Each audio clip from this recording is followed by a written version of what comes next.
All right, Mike, thanks very much. Happening this week and on July 31st, the federal freeze on most evictions is set to expire. And this after the Biden administration extended the date by a month. A lot of residents losing their jobs during the pandemic, of course, and falling months behind on their rent. So the question is, will this trigger a major eviction crisis right here in D.C., where that moratorium will have a soft landing? But nonetheless, the clock is ticking. Public policy storyteller and strategist Jeff Lee joins us this morning with more. Jeff, good morning.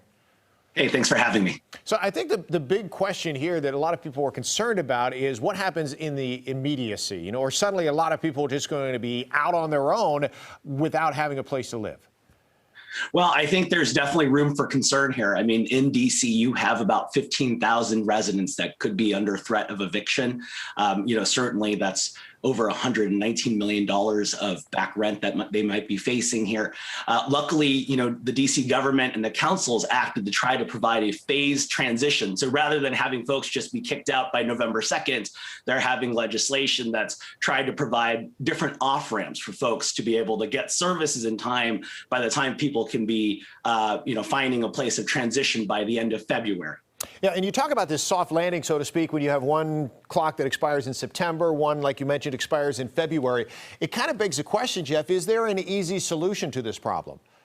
Well, I think these issues are certainly hard, but one of the most important opportunities for DC renters and landlords and policymakers is to make sure that the Stay DC program, other services through the Office of the Tenant Advocate, are actually able to provide the services in a timely and thoughtful manner. I think, concerns of eviction certainly is going to be an area that will matter, but I think the big one is on government service delivery. How are we going to reduce the friction? How are we going to increase the opportunities to get people to get the applications in? Because there's certainly money laying around. I mean, just 20% of the federal money that was given to DC has been issued so far. And some of that money, unfortunately, turns into a pumpkin at the end of September. So everything we can do to get DC residents to apply, to have advocates help and help people put in applications, that would be critical. Yeah, and one of the things that obviously you don't want is for people to just be stuck, to be, without anything. And the pandemic has certainly impacted everybody in a different way.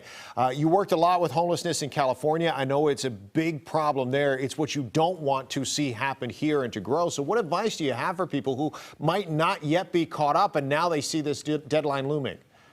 Well, I would tell you, Steve, and others that one of the most important things is get those applications in. If you go to stay.dc.gov or go to the Office of the Tenant Advocate for the resources that you can get, there is money there. And thankfully, with this legislation that's been approved, there's going to be opportunities to have right to counsel, so that folks can advocate for themselves here going forward.